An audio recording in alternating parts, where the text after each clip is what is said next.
you this evening to Business After COVID Town Hall. It's important that we talk about how we will conduct ourselves after COVID with our small businesses, with our large businesses, with our employees. It's extremely important that we have this most relevant conversation. We're excited to host this evening as a open-ended and open discussion about employment, about the growth and the economic growth in our communities. And we have an illustrious list of participants and guests this evening that will open our eyes and open our spirits to how the next new normal will be in our communities. And so let's get started. I have the honor of having some very distinguished people joining us this evening. We'll start with the introductions and just take a moment and understand who's talking to us this evening. So I'll start with Mr. Corey Holeman. Mr. Holeman, please introduce yourself. Thank you very much, Vice Chairman Bailey. My name is Corey Holeman, and I'm the chairman of the Northern Virginia Black Chamber of Commerce. I'm very happy to be here with you all today to talk a little bit about our small and medium and large size minority-owned businesses and some of the challenges that are being faced, but then also to talk a little bit about some of the things that we need to do to prepare to exit this COVID pandemic situation and be stronger and better than we were before. And so I appreciate the opportunity to be on this call. I look forward to your questions, and I look forward to sharing a little tidbit of information that I may have that can help each one of us move forward post-pandemic. Thank you. Thank you, Mr. Holeman. Next, we'll be joined by attorney Joshua Erlich. Mr. Erlich, if you'll present yourself and tell us a little bit about your business and how you'll contribute this evening. Sure. My name is Joshua Erlich from the Erlich Law Office in Arlington, and center myself there. We handle primarily employment law, and we work with both plaintiffs and businesses, mostly small businesses. We've been dealing with a lot of COVID-related issues over the past year, and hopefully I can be helpful on the panel this evening. Thank you, Mr. Erlich.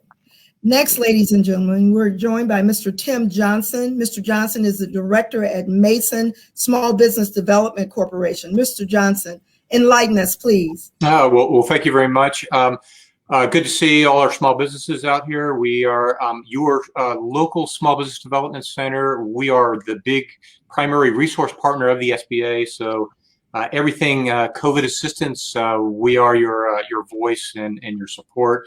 And of course, as we exit out of COVID, we are kind of back to business as usual, we hope.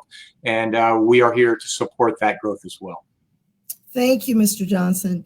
And last but certainly not least, we're joined by Mr. Ross Snare. And Mr. Snare is the Senior Vice President or Senior Director of Operations and Government Affairs at the Prince William County Chamber of Commerce. Mr. Snare, welcome. Tell us about your organization. Thank you so much for having me here today, Madam Vice Chair. My name is Ross Snare. I'm with the Prince William Chamber of Commerce. We represent about 1,200 businesses within the Manassas, Prince William, and Manassas Park region. Been working with those businesses throughout this COVID pandemic to try to make sure that they can stay afloat during this pandemic. So we're really looking forward to having a robust conversation today with everybody about business after COVID. Thank you so much. Well, as you can tell, ladies and gentlemen, we have an array of experts that will help us and usher us into the next new normal, if you will, within our community. And so I just want to let you know about the format for this evening. We've gathered questions from our constituents, gentlemen, that are leaning towards the answers that you will give this evening, just to lift us and enlighten us about the next steps. If we have time before we end, we'll entertain questions from the audience abroad. But we do have structured questions that I've shared with you already. So let's get started. And please remember that this is interactive as well as informational. So please, at any time, if you have additional views that you like to offer, please feel free to do so. So our first question is, how do you define the current state of business affairs of our state and, dare I say, our community specifically in Prince William County, as it relates to the business amidst COVID-19? And I'll start with you, Mr. Snare. Thank you. I think the real state of affairs is I think we are slowly getting ready to open right now. We saw the governor's announcement about a week or two ago about events really opening up. We've all kind of been looking at how the COVID-19 pandemic has impacted businesses, specifically our hospitality industry, in terms of keeping things closed down for a while. So the slow and gradual opening of Virginia again is really, it's a positive sign for a lot of businesses. And I believe that the more people that continue to get vaccinated and we continue to move towards that $200 million goal that the president laid out as his 100-day goal now, his edited 100-day goal, is really going to be a benefit not just to the Commonwealth of Virginia and reopening of businesses, but Prince William County specifically as well, especially as we get into these warmer months. Prince William County has a variety of businesses and restaurants and hospitalities scattered throughout the entire region that are really going to will really benefit from kind of the reopening of it. So I think we're at that cusp of things going back to a quote new normal, if you will. Thank you. Mr. Johnson, if you would enlighten us about small businesses for Mason. What we're at least pleased about is a continuance from our government leaders to provide financial assistance. PPP 2 has been extended. We are looking at an increase of the EIDL loan up to now $500,000. It was capped at $150,000, and of course with the latest COVID American Recoveries Act, we expect that our local counties, cities, and of course Commonwealth of Virginia should get significant funding that we expect to earmark directly for our small businesses. We're working with the Prince William County Economic Development to figure out what the best use of those funds are to make that transition to that post-COVID era. We definitely think that we're seeing signs in certain parts of our economy definitely recovering faster than others. But I would say stay tuned. We do have for our hardest hit businesses, we're seeing definitely money put in the right places, and that's hopefully that we're here to assist that process. Awesome. Mr. Holeman, please enlighten us about the minority community. Absolutely, thank you. So I will say, first of all, on a good note, I think that Prince William County in general has been very responsible throughout this pandemic on both the businesses and then also with the individuals, certainly compared to some other jurisdictions. I happen to be taking this call from Georgia right now, and I can tell you it's very different down here. So I just want to say congratulations to everyone for being more responsible. I would say, secondly, right now what we see is businesses preparing to really speak to their customers now coming out of COVID. And we just want to encourage everyone to make sure that now is the time to be smart with your advertising. Okay, smart advertising dollars. Make sure that your customers know that you're open, or if you are opening, to what degree. And for those of us who've been open throughout, or who have been dealing with your customers and clients throughout, just make sure they know, if something has changed, what has changed in your business. And so I think that's important. And I think that's where most businesses are gearing up to be ready for. Well, thank you so much. I appreciate your acknowledgement of our efforts because it is a collective effort to make sure that businesses are stable and to have a touch point to know that we are moving in the right direction from a county perspective. That really helps us with the feedback. Mr. Erlich, if you could please tell us about there's the employment rate and where we are in terms of employment law and how it has adversely affected employees here in our county. Sure. So, for the most part, my clients that are involved in white collar businesses, your government contractors and the like, those folks have been chugging along with their employees working from home for a while now. But the more blue collar employees, the restaurant employees, the people that have to go into people's homes to do maintenance, those folks have been struggling. And I also represent some employees, and employees have lost their jobs over the past year. It's been a hard time for everybody. From the business perspective, I think the biggest concerns have to do, one, with making sure that if you do have to let somebody go, you don't do it in a way that that violates not just the law in general, but some of the new laws that have passed related to COVID. And another thing that is not directly to do with COVID, but since the last time business has really been open in Virginia, we've had a whole new spate of laws passed by the General Assembly that aren't tied to COVID, but really bring us to a very different business environment when we come back. So it's going to be a different environment that Virginia opens back up to than where it was when it closed out. So let's talk about that a little bit. Let's talk about operational hours. I know that's been a very controversial discussion, if you will, in the county. Where are we in terms of operational hours, and what does that look like in our county? I'm sorry if that's for me. I actually don't know the answer. It's for the panel. Yeah. I was just giving someone an opportunity to go forward. So please.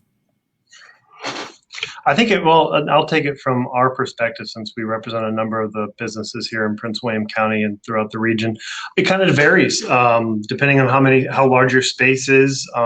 There's been a number of COVID restrictions that the state really did put on a number of businesses, the temporary standards in terms of wearing masks inside the office and things like that. I think it's more really, Madam Vice Chair, as a comfort level. It's how comfortable is the employee and the employers in terms of having those number of people back. I mean, I know some businesses that are back open, to 8:30 to 5 o'clock. A lot of restaurants are still back open. It really does depend on those regulations and standards that have been kind of set forward from the state government, is really what it is. Yeah. Your thoughts? Yes. Yes, if I can add, I think while we can't, we as business owners, we can't necessarily control what the governor or what the county says that we should do. I think the most important thing is that we prepare ourselves for whatever information comes down the pike.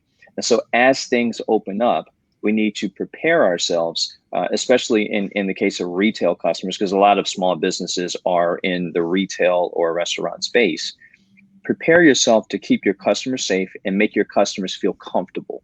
One thing that we'll see is that customers that feel, if customers don't want to wear masks, or if they do wear masks, as that opens up in the future, the most important thing is to make them feel as safe as possible with your staff, and then your customers will follow suit. Thank you.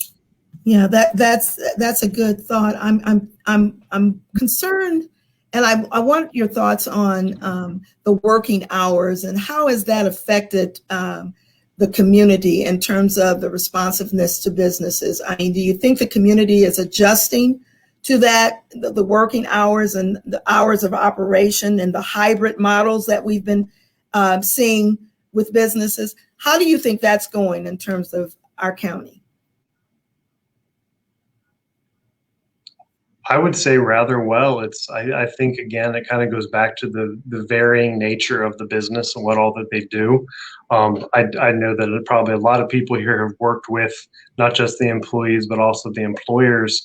Mm-hmm. And just in terms of the business operations that they actually run, it just depends really on what they're doing, and that kind of return to business. I mean, we here, for example, mostly went remote when the initial shutdown happened, and then and kind of the reopening. We also have a large enough space where we were able to safely socially distance, wear masks, and have the hand sanitizer and the PPE, so many acronyms nowadays, equipment we needed to make sure that we could remain open. I know that a lot of businesses and communications with them, when we would send out our COVID-19 alerts, were working to make sure that they were hitting those standards that the government was laying out, so that be open to their patrons. And I think that that's what we're really seeing, is I think a lot of people, the patrons of those businesses have really adjusted as well. I'll go out to, a store or a restaurant, you'll see people in masks, and they'll wear the mask up until they get to the table, and then they'll take it off and they'll be within the little group. And I think you're really seeing people have adjusted to this. So I want to, in terms of the adjustment, I want to talk about the T word, telework. How about that? Let's talk about that a little bit, because that's an adjustment for our county as well, working from home. And then there's businesses that model doesn't necessarily work for. So can we talk about that a little bit and what that looks like now and what that can look like in the future? Mr. Johnson, what's your thoughts about that? Well, just like you would say our government, we've moved to all online. We've found ourselves being very productive, even more so when we made all of our business owners come to our centers to be face-to-face prior to this. So one of the things that we've had to do is really educate some of our business owners how to put a teleworking plan in place, how to be respective of what's behind you, and with a dog that may want to come running down the stairs any minute, but still be able to make our employees accountable. It is a challenge. Certain professions obviously did a really strong job in that transition. Others struggle and would really like to get back into the office. Of course, we truly understand being together as a team when we do have this capability of teleworking, but being together as a team in the office has its benefits that are hard to hard to argue that we wouldn't want to do something in that area. And so we're also feeling, our commercial real estate community really wants us to be back there, as well as all the businesses in and around those offices. Yeah, we'd like to be back in the office. I see a lot of head nodding. What's your thoughts, Mr. Erlich and Mr. Sure. Holeman too? Both of you were shaking at the same time. So give me your thoughts about it. Sure. I just wanted to note that, from a compliance perspective, we've spent a lot of time on telework issues, maybe more than anything else in the past year. Whether it's with employees working different work schedules, your non-exempt employees need to be paid their overtime, but they're not exactly punching the same clock that they used to punch. Disability accommodations is a totally new world in the work from home era. And what various businesses will have obligations to provide accommodations that they wouldn't have, or other people needed to provide accommodations on site that they don't need to provide if somebody's at home. So it's been a huge shift in the compliance front and in the liability front when I'm working with individual employees. Yeah, Mr. Holeman, please. Yeah, so I wanted to say, businesses, of course, are always competing for employees, right? And so those businesses that can give a telework option now have a leg up. And so those businesses that, really have to have their employees come in, it's going to be tougher for them. And so one of the things that I agree with Mr. Johnson, it's going to be important that businesses, if you can, find a way to give your employees the option to telework, so that they can feel safe and comfortable, and so that you can compete in finding employees. Yeah, the option of telework. I know when I was in the traditional workforce, telework was just really looked upon as not the best model to serve the community, but we've transitioned so during COVID. So it's seen now as a tool possibly, or with hourly workers, maybe not so much, but it has to be transitioned in at a moderate level. So let me shift for a minute and ask you, what do you think has been the major issue with businesses? What has plagued us the most during COVID? Is it getting the word back out to end users that we're back to work, or is it capital for sustainability until the end user comes back? What has been the main opportunity for us? Mr. Holeman, if you would, please. Sure. I think that capital has been the biggest opportunity. And even if you see now from the federal and state and local governments, that one of the best ways we've tried to help businesses is to infuse capital into those businesses. And so, it's funny, the key thing that I've been stating, and I just stated it on another call earlier today, is one of the things that we've learned is that cash is king, right? And so for our businesses, we have to keep in mind that the businesses that came out of this and the businesses that survived are often the ones that had the heftiest balance sheet. So keep your cash. And then number two, go get cash even when you don't need it. Okay. Get cash even when you don't need it, because then when you're cash strapped and you go to the banks and your balance sheet is suffering, it's harder to get approved for a loan. Mr. Snare, you want to comment on that? In terms of the number one issue that businesses have been plagued with, to the question, I mean, having just gone out of the legislative, the General Assembly session, I say probably one of the biggest issues that has kind of plagued businesses, especially here in the Commonwealth of Virginia, Prince William County. I believe the federal level and the local level have done an absolutely fantastic job of really getting, just like Corey said, the resources to our businesses. I think it's really been lackluster at the state, to be honest with you. It's, the fact that near the end of the General Assembly session, one of the biggest legislative priorities that I was focused on, and a number of chambers and businesses across the Commonwealth of Virginia were focused on, was making sure that in tax conformity, that those businesses that got PPP loans weren't going to be paying taxes on it. At the federal level, they gave it out pretty much as grants. At the state level, they wanted to tax you. And, we took the best deal we could get, which was you could deduct up to $100,000 was the piece of legislation that finally passed. But one of the versions had it at $25,000. And the average loan in the Commonwealth of Virginia was about $120,000 to $130,000. So under that model, you're going to be paying taxes on way over that. So I think that was kind of one of the bigger issues on my end, just hearing from our members and hearing from members from across the state was, I think the biggest issue that plagued businesses was the fact that the state government kind of created a lot of those issues itself. And you saw it at the beginning of the pandemic too, when there wasn't a clear and concise message of how Virginia was going to move forward throughout the COVID-19 crisis. You saw that when they delayed things a couple weeks. And I mean, I still remember getting phone calls and having to deal with members who were crying because they had planned to open their business 2 weeks when they were delayed 2 weeks. So that was kind of one of the bigger issues that I think it is the state kind of plagued a lot of these businesses, unfortunately. I know that might not be a popular opinion, but that's my point of view and the members that I've talked to. Yeah. Mr. Holeman, you want to comment on that? Thank you so much, Ross, for mentioning that. I agree with you 100%. If everyone thinks about it, if you receive the PPP funds and you did what you were supposed to do, which is spend it on your employees, where does the money come from to pay the taxes? You spent all of the money. So where does the money come from to pay the taxes that were still levied at our state level? So thank you. I just wanted to just add to that and just say, I appreciate you bringing that up, Ross. So one would say that COVID has given us an opportunity to stop for a moment and really assess where we are in our businesses from a financial perspective and how we are managing the funding, even with the PPE funding that we've received. So I want to talk about relevance right now, and this is not on my script, and it's taken me off for a minute, but all of you have mentioned very important entities as it relates to COVID.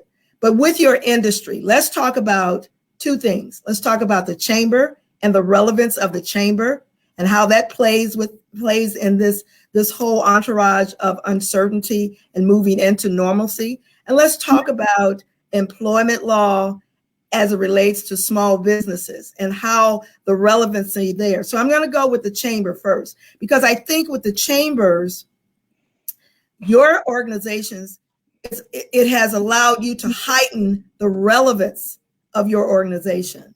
And so, Mr. Holeman and Mr. Snare, I want you to talk about that in depth for me, please. And I'll start with you, Corey, if you would, please. Yes, well, our chamber membership has really grown during the pandemic because a lot of businesses are seeking answers. And so for those folks before who, were doing well after COVID hit, now it's a whole different ballgame. And so we really tried to meet the need of our chamber members by focusing on advocacy for what is needed by, in our case, especially minority-owned businesses, and then also in giving advice and helpful tips to folks to say, hey, here's what you need to do to survive, and here's what you need to do to be stronger post the pandemic. And kind of, and I'll say this, I'm sorry to interrupt you, Madam Vice Chair, to agree with Corey. I mean, that is basically what we did. I mean, chambers of commerce are mainly seen as, networking, amazing organizations where people can network, build your business, grow. We really transitioned into more of a resource hub for people. It's what we did here at the Prince William Chamber of Commerce, was really take a lot of the information that was coming out from the federal, state, and local level and condense it. I mean, during a pandemic, the last thing a lot of these business owners and employees need to be focused on is going through pages and pages and pages of different regulations, trying to figure out what kind of things they qualify for. So what we did was we created our COVID-19 resource page, an email blast that we would send out, where we gave people direct access to when the governor did 105 press updates pretty much daily. We covered all those. We gave some executive briefings and summaries of all those to provide our membership and the employees there the information that they needed to know at the time on how they can keep their business afloat, because that's what they were focused on the most, was making sure that their businesses could stay afloat. And we provided the ease of access for them to have the information in front of them when they needed it. And then also transition to when the VEC started giving out the unemployment checks. People that were displaced, unfortunately, making sure that the companies were able to get that information. Because in some cases, we had some businesses and members that reached out who didn't know where to send their employees to get that information. We're really happy to help supply them with that information. So that's kind of where the Chamber of Commerce kind of transitioned from more of a membership and networking organization to really a resource hub that really kept a lot of our businesses in the community afloat during this tough, difficult time. I agree with you both, and I see that, again, from what Mr. Holeman was saying about the advocacy part, that's how, from my seat and my perspective, I can be compatible with the chamber from an advocacy standpoint, and just understanding the richness and the resource that you bring to the table for the community. So I want to transition into the employment law, protecting the employee and protecting their jobs, protecting their interests as they partner with the chamber. Tell me, Mr. Erlich, from your perspective, how has employment law protected the employee and protected their employment? Sure. So from April, basically, until the end of the year, there were federally protected guidelines under the what was called the Families First Coronavirus Relief Act. It was basically the first pandemic bill that gave people access to family medical leave, even if they were at a very small employer, and some other access. There was paid sick leave that was reimbursed through tax credits and the like. The coming out of the pandemic, the biggest change for employee protections, and I alluded to this earlier, but with a little bit more specificity, is the broader changes that have been made by the General Assembly in the last couple of years. So, the prior to 2020, Virginia did not have a meaningful state-level anti-discrimination law. We now have a very powerful, among probably the nation's most powerful, state-level anti-discrimination law that applies to both work, but also housing and other things. Virginia also now has a very powerful private sector whistleblower act. So if an employee tells you that they believe that something you're doing breaks the law, and they're terminated, they have a very strong cause of action. There's new laws and new movement on overtime and Virginia Wage Payment Act, where people need to be paid timely and appropriately. But what I really can't stress enough is that none of these laws existed when we went into lockdown, and now we are coming out of lockdown in a totally shifted, completely different legal landscape, and it's something that people are going to have to be ready for. I think that's exceptional. You and I were talking earlier. My background is in human resources, and it has vastly changed as it relates to employment law and protecting the employee and the companies since I was in human resources. But I want to talk a little bit, Mr. Johnson, if you can address this, with the small businesses and the resources that you offer. are there best practices with the resources that you offer? How has that changed? And what are the resources that an employee needs to look for when they walk through your door? So a terrific question. So one of the things that we did early on was build a comprehensive resource guide.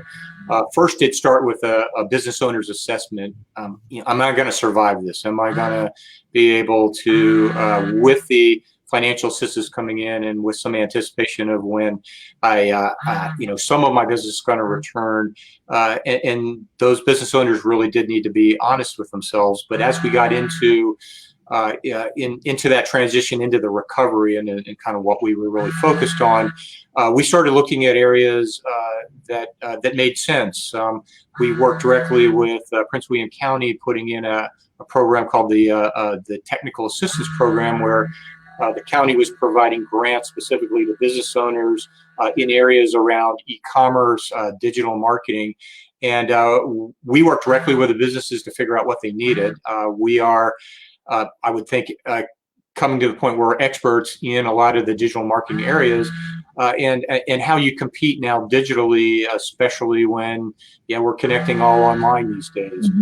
This was a great opportunity to be able to pivot, to be able to do more things, to put yourself in a better position to compete with your competition that's out there. That program, we hope we're going to extend it again, going with this next round of funding.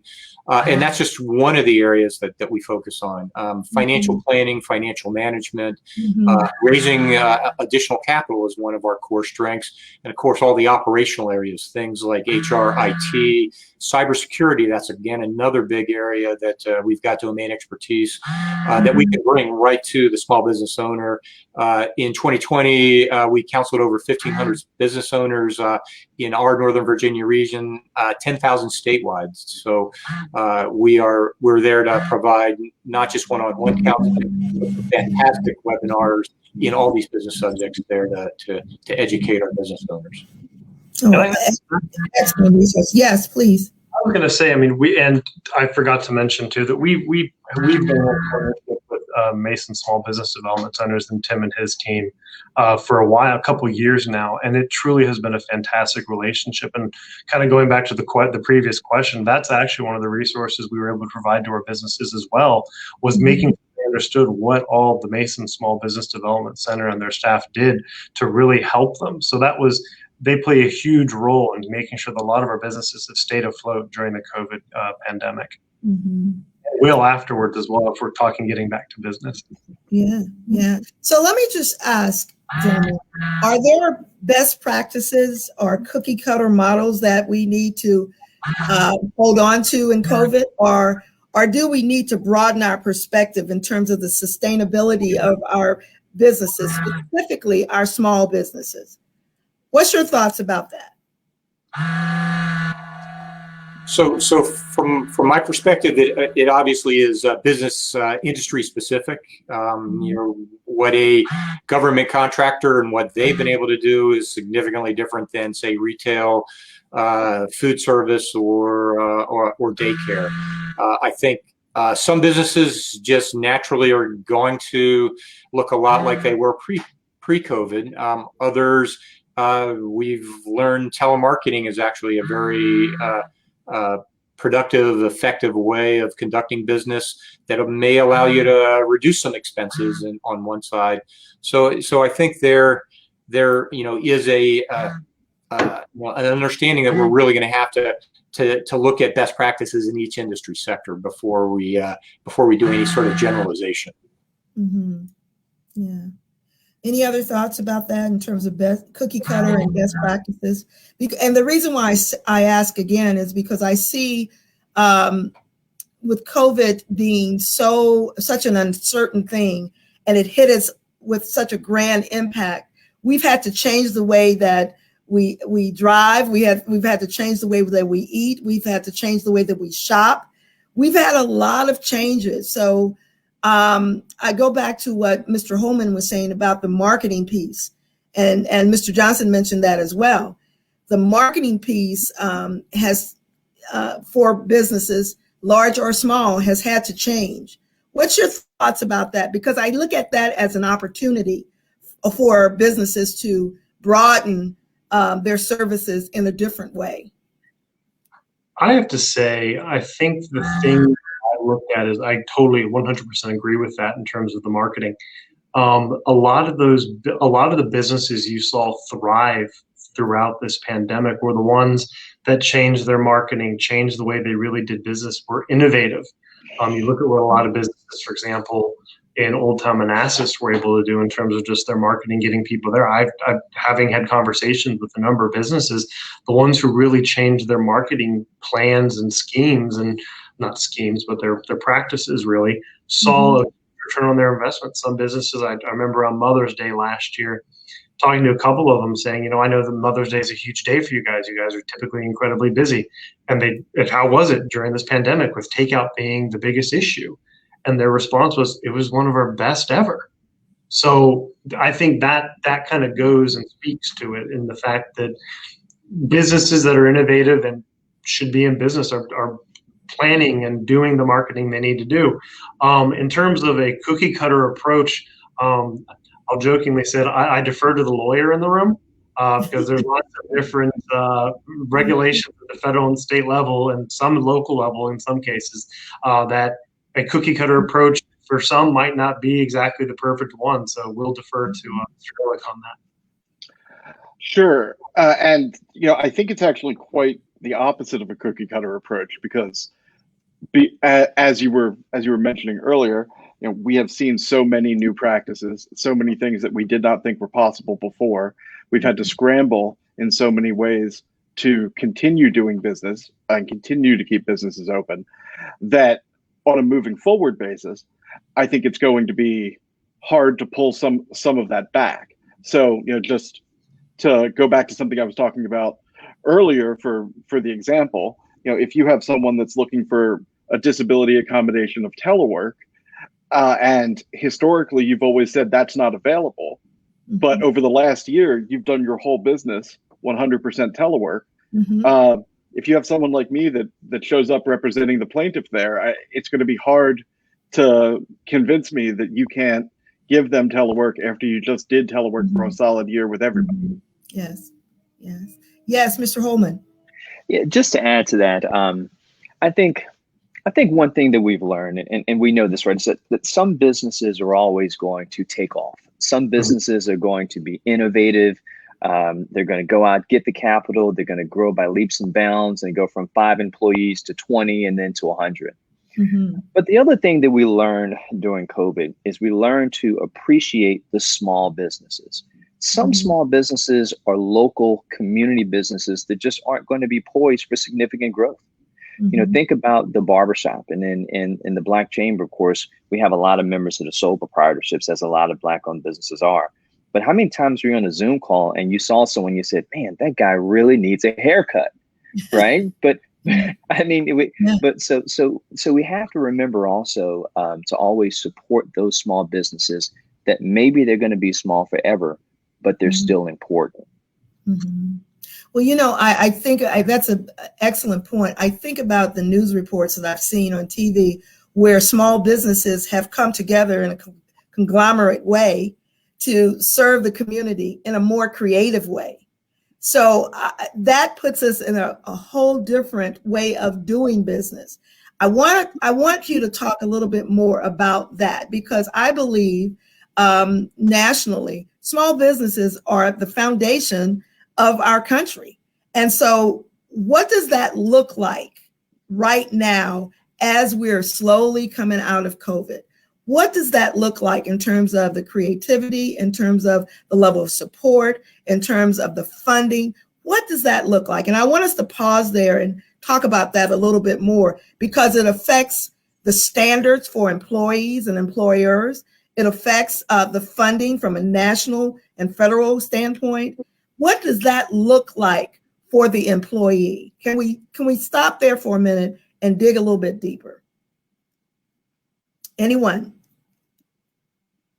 Mr. Johnson, looks like you want to leave it. Yeah, well, I'm just going to click on, you know, from from the employee and even employers, which are in our eyes also employees of their own company, I think stability is obviously one of the things that's always on everyone's mind. Are we entering in a fourth wave? Is it, are we, about to, put COVID behind us? I think obviously those are questions that's on everyone's mind. But what I think we find is employees have become as resourceful as possible. One of our clients actually had a pretty good 2020 year. They were in home construction, and then all of a sudden, fourth quarter, they hit a wall because of their supply chain. Began to have challenges in finding materials, and they had work orders that they couldn't fulfill. Their employees stepped up to really, you would say, own the problem and look for alternative solutions in order to keep the business sustainable. And when we get into the other area, which is capital, of course, we want to provide as much capital as possible.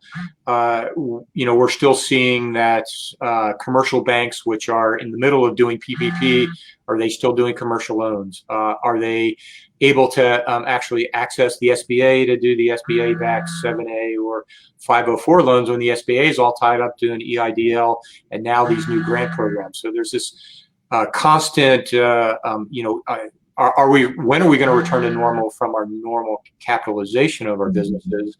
And certainly when we talk about the solopreneurs, the sole proprietor, the very small businesses, oftentimes it is that small amount of capital that is important to be able to make payroll, be able to buy a piece of equipment just to be sustained.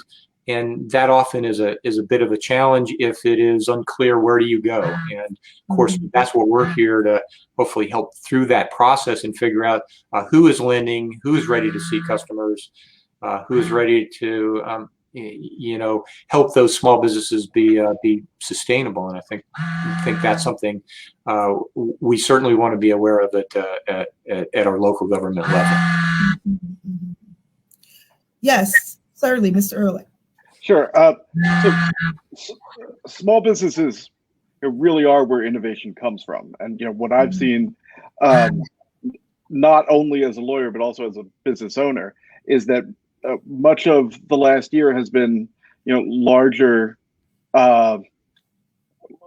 entities coming back down to doing work the way that we did work before this, right? Being more flexible about where employees can work, being more flexible about how employees can work. Small businesses, in my experience, take a look at problems and figure out how to solve them. Sometimes there is a lack of institutional knowledge there that gives them an opportunity for creativity. With that, right, putting the lawyer hat back on, right, with that comes a bunch of compliance questions because those new ideas sometimes raise novel compliance issues. But in a lot of ways, I think what we've seen are large businesses acting more like small businesses over the past year. Mr. Snare, you want to comment on that last statement? I was going to say, I totally agree. Kind of will sound a little cliche when I say it, but I think we see the American entrepreneurial spirit, and usually during these downtimes, a lot of people kind of look more towards the negativity of some things, but really it's the small businesses and the small business owners and the employees are really the driving force behind this recovery that we're going to probably end up seeing. And I think I'm very excited. I think within the next year or so, we're going to see some very innovative practices and ways to conduct business that we hadn't really thought of before. Who would have thought over a year ago that we'd be using Zoom or we'd be doing a town hall virtually? I remember I used to have to, when I'd come back up from Richmond to give a weekly legislative update, I would have to drive back up on a Friday to provide that update to members. I can do it over Zoom right now. And I think we're seeing a new and innovative way to really conduct business. And I don't know what that is. I think there's going to be even more ways that are coming down the road. So it's going to be very interesting to just see how this all kind of plays out. But I'm really looking forward to it. And I think all of us here in some way, shape, or form are going to be able to see that kind of firsthand as it plays out over the course of the next couple of years. And I'm very excited about it. Yeah. Mr. Holeman, would you like to weigh in on that? The only thing I would add is that I think that employees now got a chance to see how much their business owners or how much their employers care about them. And so one thing that we have learned through this is how we treat our employees means a lot. And so you'll see a lot of those employees who work for companies that really tried to take care of them through the pandemic now have a greater sense of loyalty. But for those companies that did not do the best that they could to take care of their employees are now going to find themselves having to replace a lot of people. Totally agree with that. Yeah, I totally agree with that. And it goes back to, shouldn't say, but in the beginning of time, employers taking care of their employees. I know when I was in human resources back in the day, that is what we did. We took care of our employees, and it kind of flipped in the mid-90s to 2000s of taking care of the employer rather than the employee. So I think COVID has made us turn the curve on that and to look at the employee as a holistic person and a part of the company right now. And I think that's essential in building our economy. Let me ask you this. This is not on the script, but this is for me as your local elected official. What is it that we can do locally and from a state perspective to support you and your businesses and with the small businesses at Mason, with the employment law and preserving the standard there, with the chamber perspective? What is it that we can do to partner with you to make it stronger coming out of COVID? I'll say I think you guys have done a fantastic job, really. I mean, providing the resources a lot of these small businesses need. You were with us back in May, I think it was, when we did a PPE drive that you guys helped us with. It was coordinating, and the local government has done truly a fantastic job of getting down into the dirt, really, and getting dirty with us to try to keep a lot of businesses afloat. I mean, it hasn't gone unrecognized by our chamber members. I mean, the grant programs that the county and the city came up with, working with SBDC. I mean, just a number of things.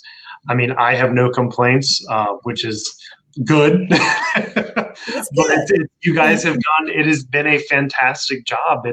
I think really maybe probably the best way to do it is, I mean, we have a really good working relationship with our state representatives, and that might be really the way to do it. Is I know that you have very good relationships as well, Madam Vice Chair, and I think that having our state representatives listen to the local government perspective and the small business perspective is really going to be something that'll positively impact everybody. Because again, I think that the closer you are to the people, the better you can really represent them. I think at the local level here in Prince William County, the local government gets it. And that's something that I've seen and that you guys have continued to do throughout this entire pandemic is really get it and reach out and ask questions to answers you may not like sometimes, but it's been a really positive response on my end. So, I mean, I don't have anything negative to truly say about what you guys have been doing. Yeah, I think that, yes, please, Mr. Holeman. Yeah, I was just going to say, I also really appreciate, Madam Vice Chairman, the question and the sincerity of it. I'll speak on behalf of our members and say that we just want to make sure that the sole proprietors are never forgotten. And with what happened with the pandemic, a lot of the focus was on companies that had employees. Well, there's a lot of sole proprietorships that are still important that we still have to support. So I just want to make sure that any funding or any help that comes in the future is also, where also sole proprietorships are inclusive of that support as well. Yeah. And I would say, Mr. Holeman, that is a learned and educated thing for us as elected officials, and I concur with you on that. And so the partnership is very essential in the next phase. That goes without saying. It's very essential. Let me talk a little bit, Mr. Johnson. This is pointed towards your organization. One of the things that in the past, I know that people have looked at in establishing businesses in the past, wanting to understand what is it that I need to do to establish a business. I think COVID has given us an opportunity to really pull back, think about, should I go to this 9 to 5 or should I establish my own business? You know, and how do I do that? I'm a veteran. How do I go about sitting down and getting the counseling that I need from that perspective? So can you speak to that, you know, because I think COVID has offered us that opportunity as well. Absolutely, though, I think that the things that we teach certainly predated COVID as to what makes a successful venture. When we think about registering for an LLC, filing with the IRS to get an EIN number, looking at your local licensing, business license, and then anything at the state level.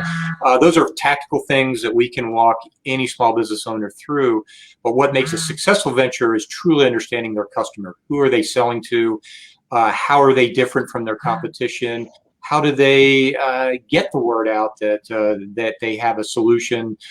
They sell a product or service that meets the needs of their customer. And so when we think that it really does start with understanding the customer, and then can you build a sustainable business model, meaning you can offer value to a customer and make a profit. And so we start at that a really fundamental building block. And what we did see was we teach a monthly class called the Legal and Administrative Steps to Starting a Business. And first half of it is all about understanding your customer. And we've had more people attend during COVID than we've ever had prior to COVID in terms of number of attendees for that. And we'll get 100 people show up for that 2-hour plus webinar. And that's just a starting point. What we want to now do is then begin to refine it, look at what your goals are, where do you want to go? And then you can start to make a really good, educated, determined guess, is this right for me to be an entrepreneur, to be my own boss, or maybe it's better to stay with that 9 to 5 as an employee for another company. Yeah, absolutely. I want to shift a little bit, if I can, to environments right now, and then I'm going to come back to something specific in terms of vaccinations. But I want to talk about environments. One of the things that certainly I'm seeing as an elected official when we talk about infrastructure and telework, we're not in the office environment as we were before. So what do you see as the implication for general brick and mortar leased office space as we move forward? What does that look like for the employer, the business owner, the employee? It's definitely going to change. I don't know specifics off the top of my head. Unfortunately, I know in my conversations with a lot of people in the real estate industry that the brick and mortar as the way we know it has kind of been changing. You saw it a lot during this pandemic, the ease of being able to log on to and do virtual shopping. It has completely changed things. I think you're going to continue to see that trend. There's still going to be a large number of people, though, I believe, out there who do like to go in person, who do want to be able to try the article of clothing on in the store. You have to wait until dressing rooms and changing rooms reopen again. But I think you're going to see it will change. To what extent, I'm not 100% yet. I know that the more than just based on my conversations with a lot of business owners, and as they look at their leases, I think you're going to see a hit within the commercial real estate industry. A lot of these companies, I mean, talking to somebody yesterday, actually, these IT companies were at the beginning of it, they have all these large office spaces, open spaces, open formats for people. Now probably going to end up changing. Wait for the lease to be up and kind of work and have smaller spaces. A lot of their employees work from home, telecommute in maybe 1-2 days a week, and have these smaller, more confined spaces and offices and things like that. There's no more need for the 10,000, 20,000 square foot office space. It's now going to be much smaller. Bring in a team here and there and work with the schedule out. So I think it's going to have it's going to definitely have an impact on the commercial real estate industry and the brick and mortar business. Mm-hmm. Yeah. Mr. Holeman, you want to weigh in on that one? Well, on a positive note, the traffic's going to be much better. Yes. Yeah, thank you, Corey, for getting the good news on that. Sorry to be such a Debbie Downer. No, that's an absolute there. The traffic is going to be a lot better. Yeah, emissions are going to go down, but I do feel for those folks who are in corporate real estate and for those business owners that just may have purchased their office buildings. And so that's a challenge, but there's always going to be some winners and some losers. But not that anyone's a loser, but you know what I mean? Some people are going to suffer financially. But I think this COVID has really changed the game with that. So we just have to pivot. We have to pivot and be ready. Absolutely. And speaking of pivoting, what about the employee, Mr. Erlich and Mr. Johnson, the employee, and how you are processing those kinds of concerns? I know your business is mostly people coming into the office for appointments. How has that pivoted for your industry? Sure. Well, we have just completely changed. I haven't had an in-person client meeting in over a year now. Everything's by phone. Everything's by Zoom. I've had quite a number of Zoom court hearings. I had a Zoom trial in December. So I mean, it's been a sea change in terms of how we do things. And on top of that, I have an administrative person who does a great job for me that we hired in December, and I've never been in the same room as her. And it's a very strange feeling, but we are doing fine, and the profession is doing fine. And I think a lot of people, or a lot of companies that are in similar sort of white collar spaces, are fine. The people that I worry about are my restaurant clients and home cleaners and the like. They're in a tough space. I was about to ask, what has been the response in terms of your clients interacting with that change? Has it increased? I mean, is the feeling that you're getting from your client that it is user-friendly, that difference, or has it been a complication? There's a lot of people that like it. There are certainly some people who are going to want to go back to in-person meetings, and for what it's worth, I always feel like I can do a better job of telling if someone is telling me the truth in person. So that's important for what we do. But for the most part, this has been a welcome change for most of the people that hire us. We have a lot of people that hire us to review contracts and review their severance agreement or negotiate a severance agreement. Those people they're busy. They don't want to take half a day to come into the office, have the meeting, and then go back. And we can just do it over Zoom with no one losing more than an hour of their time. Yes, Mr. Johnson, did you have? And so we're like everyone else. We haven't done a face-to-face counseling session since mid-March of last year, and we've actually been, I think, very productive. We have fewer cancellations. We can invite multiple people. We have this great technology to be going to websites and looking together, and it's just as productive.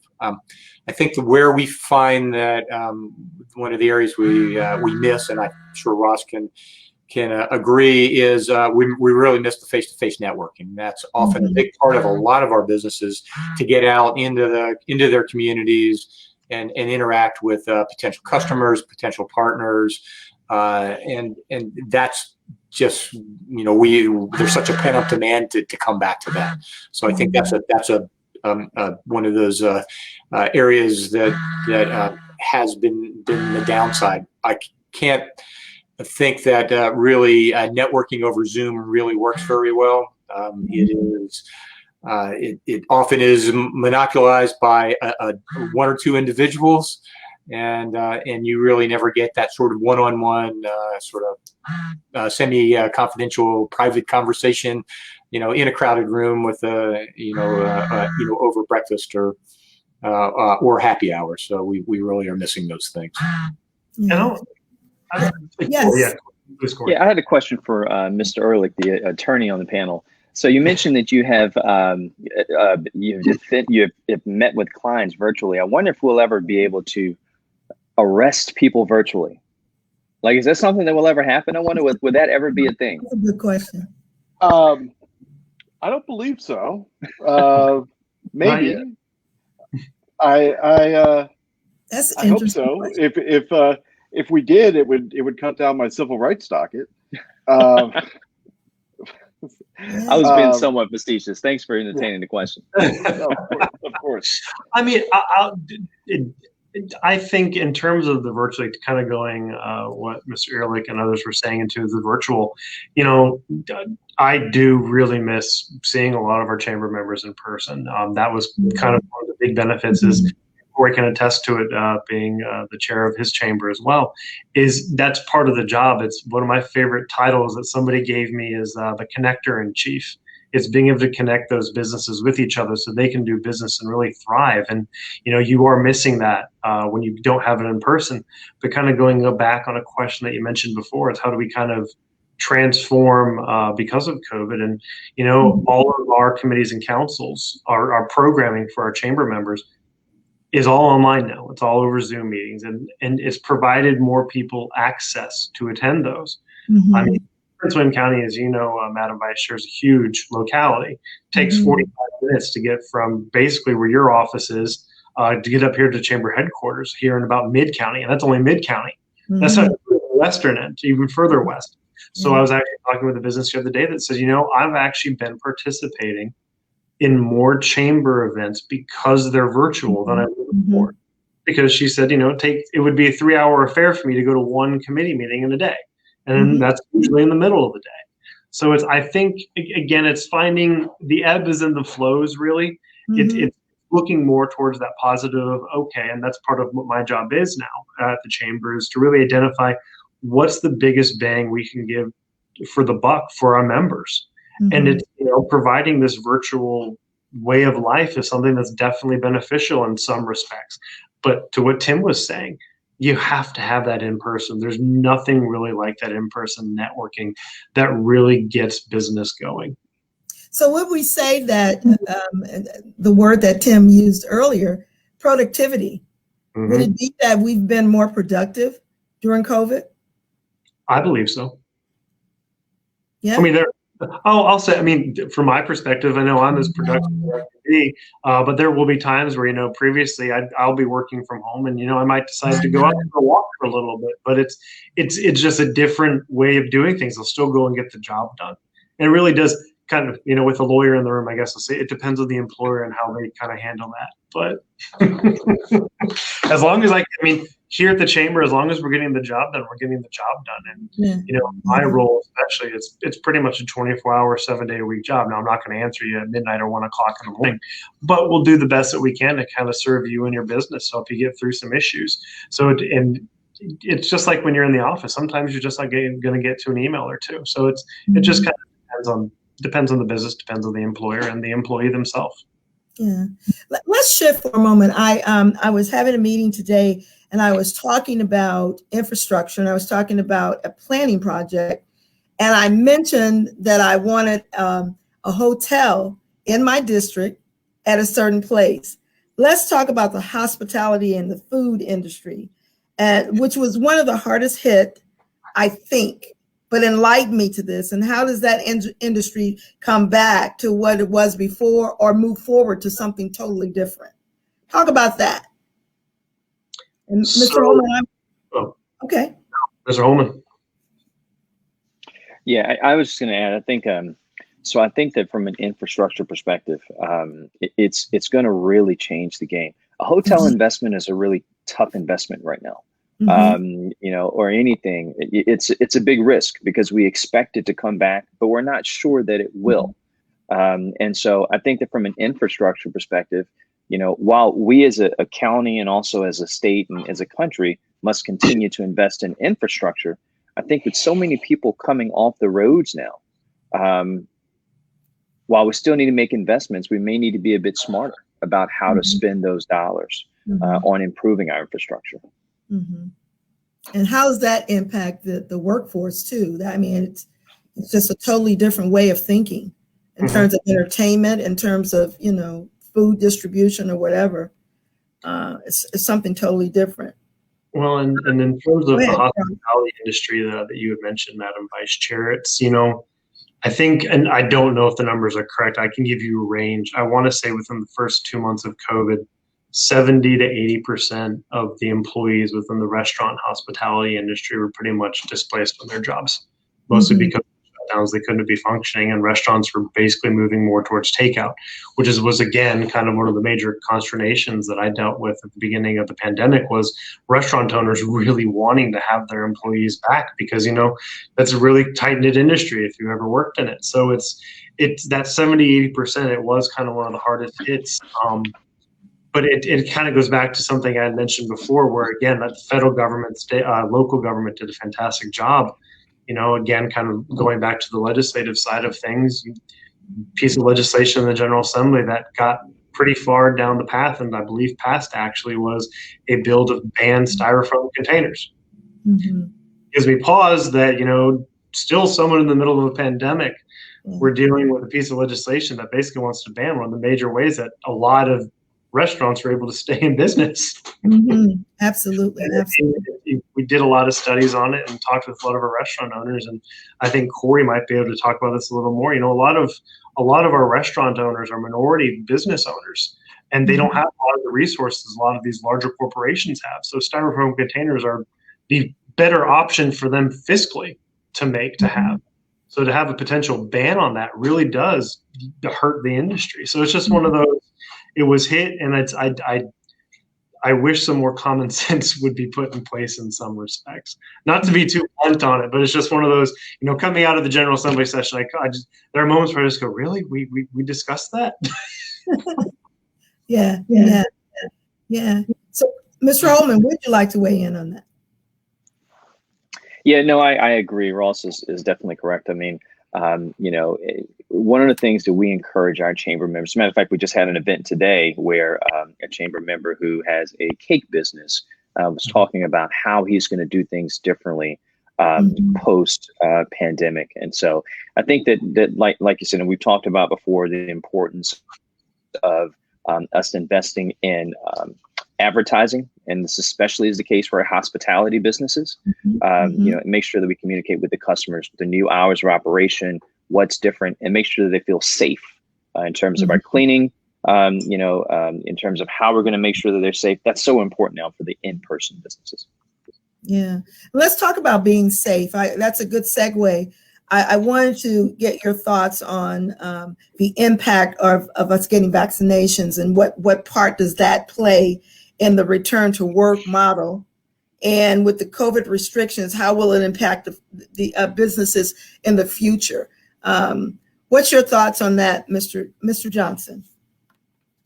Well, obviously, the sooner we can get vaccines, the better. I'm one that has, I'm in the 1C category, and watching pockets around the Commonwealth move to 1C, where Fairfax, which Mason's at, is sitting at 1B. And but then in talking to people, it's still just a challenge to navigate. Well, where do I get a vaccine? Is it a pharmacy? Is it a mass vaccination center? And but when we went back to bringing employees back, it really, we were thinking about, do we bring them back if they haven't been tested or not? That was one things. And it was like, oh, don't make every employee get tested because we don't have the testing resources to do that. So there was a fair bit of sort of give and take. What can we do safely versus what, what would be ideal? And so obviously, having a vaccinated, complete set of employees would be fantastic. We may have a federal government that says everybody's going to be eligible in 3 weeks. Well, everybody going to the same location to get it, it's just going to be uneven, and that's certainly one of the things that I think stresses me out personally from at a local level. So I think certainly we want to think about that. And then when we think about utilization of additional funding, I think our industries, like the restaurant industry, an example, really stepped up to help the restaurant establishments figure out, well, how can you be as safe as possible within your restaurant? Same with the retail industry. So I think kind of universally, we saw all the brick and mortar businesses really step up and really think about safety. And of course, our local counties very much helped in that process, and getting things like PPE distributed. I kind of think that's matured now. And if we can, you would say, still stay safe, keep with the mask mandate, I think is still prudent until such time as we don't need it. So some of that's just really coming from a personal feeling. Mm-hmm. Yes, Mr. Erlich, please. Sure. This time that's coming up, I mean, as it has been for a year, but this time that's coming up, I think it's going to be really tough on businesses, especially retail and restaurants, in terms of compliance, because the rules are shifting. And I've worked with businesses over the past year where one person has a positive test, and then do they need to shut down? How quickly can they have customers back in? If it's a restaurant, do we need to strip and clean the whole kitchen? What can we do? But at this point, now that we're starting to open back up, those standards are now shifting again, and it's your responsibility as a business owner to be compliant with those standards. But you're focusing on your business and not the standards, and things are shifting. And I can tell y'all, I've handled cases where an employer has retaliated against an employee for pushing on the COVID standards, and ultimately terminated those employees. And I'll say that under the new laws, that's a good case. So it's a liability risk, it's a compliance risk, and especially as these standards shift and as we open back up, businesses need to stay on top of what the current standards are. Absolutely. I want to shift. We're almost done, but I want to shift in one more area and get your thoughts as it relates, because it kind of segues into the vaccinations. Also, this industry, the corporate travel industry, and obviously travel is especially tentative, if you will, and it has decreased a lot during the COVID era. And now we're in the vaccination era. Do you see the industry in travel ever coming back to where it was? I think I see it coming back to where it was. I just think it's going to be different. I think that eventually everyone's going to feel more comfortable. It's funny. I heard that the most used phrase in 2020 was "you are on mute," right? I think the most used phrase in 2021 may be, "Did you get your vaccine?" Yes. Yes. Absolutely. Yes. But I do think that as more folks become vaccinated, it may be a year or two. It may not be this year, but I think eventually we'll get back to where we were with the travel industry. Yeah, it's an interesting concept. Did you get vaccinated? That's the whole thing. So we're getting close to the end, and I want I want you to think about giving me a statement, two statements, when you talk about business after COVID. Give me two statements in terms of where we've been and where we're going, in terms of the hope of businesses after COVID. So I'll start with you, Mr. Snare. You had that inquisitive look on your face. I was trying to describe it. I think I can actually, being the stellar student that I was, I think I can combine it into one to answer both of them. Things are going to get better. I think with vaccines, I think we're going to see a lot of reopening, safety standards and things like that. People are going to be following them. I think in terms of getting back to business, things are going to get better for a lot of people compared to where they were at the beginning of 2020. Thank you. I try. No, that was great. Tim Johnson, please. Well, I kind of like the Build Back Better message because I think we had the opportunity to actually learn new things during COVID. A lot of business owners were doing, they thought they were doing well. They didn't know really their business financially, and they've learned to manage their business resources much better. So, I think post-COVID, I think we'll be stronger as a result because we're more educated. We understand more about our customer than we ever did, and we certainly the ones that are still standing strong are going to be in the best position to really thrive post-COVID. Mm-hmm. Great. Mr. Holeman, please. So I think first of all, great question. I think my two statements would be, number one, protect your cash. As we talked about earlier on, cash is king. So in your business, make sure that you have enough cash and don't spend it all, okay, for your business. And that's for small businesses, number one. And then number two, it would be know your numbers.